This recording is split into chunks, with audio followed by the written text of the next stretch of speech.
कराची की जनाब हम बात कर रहे हैं। इस वक्त कराची पर किसका राज होगा ये फैसला अब हो गया है।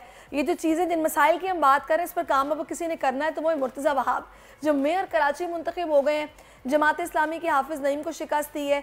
मुर्तज़ा वहाब को 173 जबकि हाफिज़ नईम को 161 वोट मिले हैं। हाफिज़ नईम और रहमान कह रहे हैं कि मैं तो हार के भी जीत गया हूँ और दूसरी जानिब पीपल्स पार्टी कह रही है कि जी आप आएँ हमें मुबारकबाद दें, मिलकर साथ काम करते हैं इस शहर के लिए और कामयाबी हमारी उसको एक्सेप्ट करें। इस सारी सूरत पर बात करने के लिए नायब अमीर जमात इस्लामी के डॉक्टर उसामा रज़ी हमें ज्वाइन कर चुके हैं।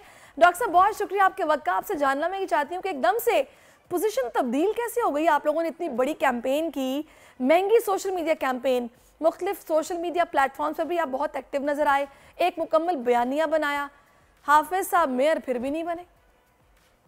जी बहुत शुक्रिया आपका। देखिए ये हमारा अलमिया नहीं है, ये इस मुल्क का और इस मुल्क में जमहूरियत का अलमिया है। जमात इस्लामी इस मुल्क की वाहिद जमहूरी पार्टी है और उस जमहूरी पार्टी के होने की वजह से इस मुल्क में जो आम आदमी है वो सियासी अमल में ऊपर आता है और इसमें हिस्सा लेने के काबिल होता है। वरना इस मुल्क की सियासत में इस वक्त आम आदमी तो सियासत में हिस्सा लेने के काबिल बचा ही नहीं है। सिर्फ ये वडेरों और जागीरदारों की सियासत बची है और उसने इन दो पार्टियों में जो पीपल्स पार्टी और नून लीग पर मुश्तमिल है, इन दोनों के ज़रिए इस मुल्क को जो है यरगमाल बनाया हुआ है। और इस वक्त हमारी ये जो कराची का सियासी अमल है, इसी में से एक पार्टी ने जिसको ये सिंध ठेके पर मिला हुआ है, उन्होंने यहाँ का इंतखाबी अमल यरगमाल बना लिया।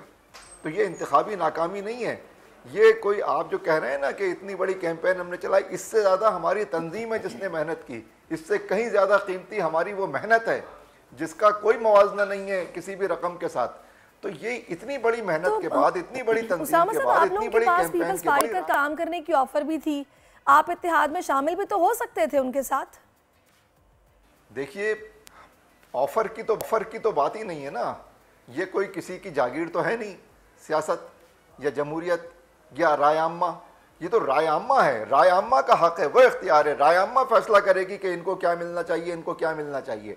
उस राय से डिसाइड होगा। ये नहीं होगा कि मैं दूसरे किसी को ऑफर करूं, कोई मुझे ऑफर करे। ये कोई मेरी कोई जागीर तो नहीं है, ये किसी और की भी जागीर नहीं है। तो इसलिए ये ऑफर करने का मसला ही नहीं है। अगर कोई इस तरह बात कर रहा है तो वो दूसरे लफ्जों में ये कह रहा है कि वो राय आम्मा के ऊपर कब्जा कर ले, जैसे कोई किसी के घर पर कब्जा कर ले और कहे कि मैं तुम्हें एक कमरा दे देता हूँ, मैं तुम्हें दूसरा कमरा दे देता हूँ, तुम्हें धूप लग रही है तो आओ साए में छज्जे के नीचे बैठ जाओ। भाई आप दूसरे के घर पर, आप कराची की राय आम्मा पे कब्जा कर लें और उसके बाद कहें कि हम तुम्हें ये ऑफर कर देते हैं, हम तुम्हें वो ऑफर कर देते हैं। हमारी सीटें ज़्यादा हैं, हमारे वोट ज़्यादा हैं, हमारे वार्ड्स, हर यूसी के नीचे 4 वार्ड्स हैं, हमारे वार्ड ज़्यादा हैं और एक नहीं कई गुना ज़्यादा हैं। और उसके बाद के जरिए डॉक्टर उसामा, क्या ये बात दुरुस्त नहीं कि एमकेएम की आला क़यादत आपको पहले ही मशवरे दे रही थी कि पीपल्स पार्टी का मुकाबला करना आसान नहीं होगा? ये डॉक्टर फारूक सत्तार ने आपको बराह रास्त ये बात बताई थी? फारूक सत्तार किसी जमात इस्लामी को क्या मशवरा देंगे? पीपल्स पार्टी को तो हम बहुत पहले से जानते हैं। ये बाजू हमारे आजमाए हुए हैं। हमने उन्हें 70 में देखा है, 77 में देखा है, उसके बाद मुसलसल देखा है। एमक्यूएम तो हमेशा पीपल्स पार्टी की इत्तेहादी रही है। एमक्यूएम ने पीपल्स पार्टी के साथ मिलकर 30 साल में शहर का जो हशर नशर हुआ है, जो तबाही और बर्बादी हुई है, ये तो एमक्यूएम और पीपल्स पार्टी की मुश्तरका हुकूमतों की कारकर्दगी है ना, जिसकी वजह से कराची तबाह हो गया है। तो इसलिए जमात इस्लामी का मतलब क्या होगा? जो होना था वो तो हो गया। आप लोग कोई कानूनी रास्ता इख्तियार करेंगे या फिर अब फैसले सड़कों पर होंगे या अपोजिशन में बैठकर टफ टाइम देंगे? पीपल्स पार्टी को सोच क्या रही है इस वक्त जमात इस्लामी की क़यादत? देखिए सड़कों के ऊपर भी जमहूरी जिद्दोजहद होती है और ये भी आइनी और कानूनी जिद्दोजहद होती है। यही असलन सियासी जिद्दोजहद है। सियासी कारकुन सड़कों पे जिद्दोजहद करता है, ऐवान के अंदर करता है, कानून और अदलिया के अंदर करता है, जो इंतखाबी इदारे हैं वहाँ पे जाके अपना एहतजाज रिकॉर्ड कराता है।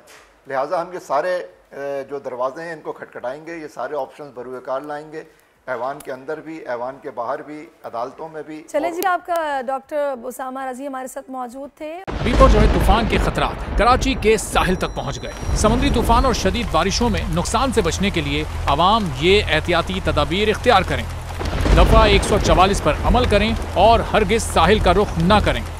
साहिल समंदर के नशेबी इलाकों में रिहाइश पजीर अफराद फौरी तौर पर महफूज जगह पर मुंतकिल हो जाएं। दौरान बारिश और आंधी में गैर जरूरी बाहर निकलने से परहेज करें। तमाम जरूरी अद्वियात प्लास्टिक के बैग में अपने साथ रखें। बिजली के तार और खंभों से दूर रहें और उन्हें हरगिज ना छुएं, ये जानलेवा हो सकती हैं। गाड़ी चलाते हुए एहतियात करें और स्लो ड्राइविंग करें। गाड़ियों और मोटरसाइकिल को बिजली के खंभों के नीचे पार्क मत करें। दरख्तों, साइन बोर्ड और पीएमटी के नीचे खड़े ना हों। जनरेटर या पानी की मोटर को गीला होने से हत्तुल इम्कान बचाएं। सिंध हुकूमत और एनडीएमए की जानिब से अवामी इमदाद के लिए हेल्पलाइन नंबर जारी किए गए हैं। आवाम से गुजारिश है, किसी भी इमरजेंसी की सूरत हाल से निपटने के लिए स्क्रीन पर मौजूद इन नंबर्स पर फौरी राब्ता करें। आंधी और तूफान से बचने की दुआ। ए अल्लाह, इसे रहमत बना और इसे अजाब ना बना। ए अल्लाह, इसे नफ़े वाली हवा बना और नुकसान वाली हवा ना बना।